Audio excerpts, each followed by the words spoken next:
So I hope those numbers that I gave you at the end of the last video really kind of open your eyes, right? Right? I hope it did, right? I want this to sink in, right? It doesn't take a lot of money, people. It doesn't take a lot of money. Now, again, think about it. I was talking about $763 and $381. Now, imagine if you did $1,000. Imagine if you did $2,000, right? Every month, right? Imagine what's happening. Every day, people are becoming millionaires by doing this, by living below their means, right? Making smart decisions with their money, setting up a plan to make it happen, right? These things don't happen by accident, right? This isn't a lottery ticket, right? You're making decisions that's going to have tangible results. If you think anything I'm saying is a lie, go look up, pull up the stock market and look at the performance of this. Just Google it. Google the performance of the stock market over the past 8 years, past 10 years roughly, right? Just Google it and see what happens on average. It's going to paint the picture for you, all right? So no excuses. It doesn't take a lot of money. It takes a little bit of discipline, all right? The next topic, the silent thief, inflation. Ooh, what is inflation, right? Inflation is basically the increase in prices of goods and services or anything over the course of time. Inflation is going to happen, right? We're naturally going to get raises at our job. The cost of a haircut's going to go up. The cost of products and services, everything is going to go up over time. But what if your money doesn't go up with it? That's why inflation is called the silent thief.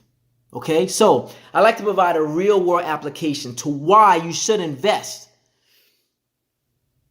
amongst the other reasons I've already given you. Inflation is a big reason why as well. All right, I'm going to give you this perfect example.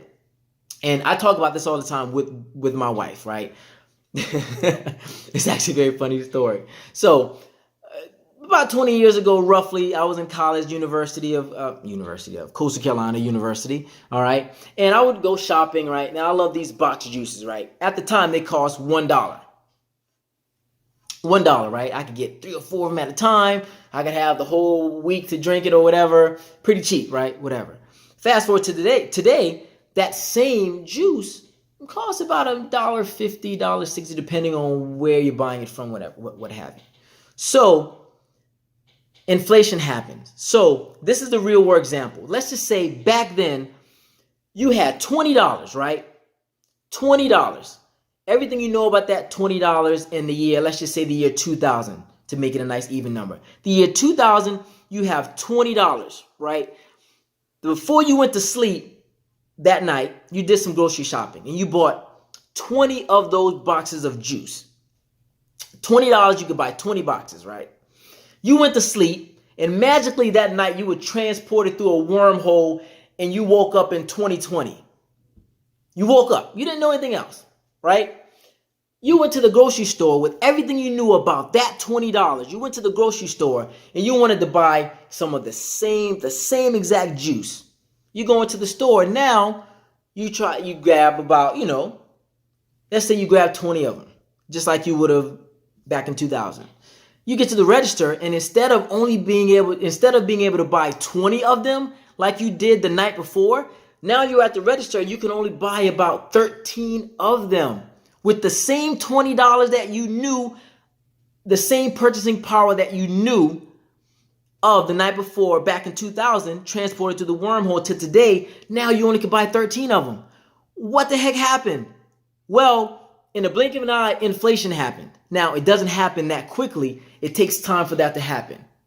So, if you know the prices of objects and items and houses and cars and boxes of juices and eggs and everything is going to be more expensive in the future, but your money doesn't grow with it, inflation just stole from you.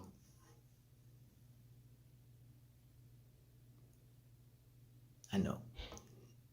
I'm so corny, but my mom actually thinks it's cute. Anyway, all right, so inflation, the silent thief, okay? If you put $20 in the bank in the year 2000, or if you kept $20 in your house that you earned in the year 2000 and that money did not grow, Fast forward to 2020, now you probably only have the purchasing power of about roughly 2/3 of that amount, maybe even half, depending on what you're buying.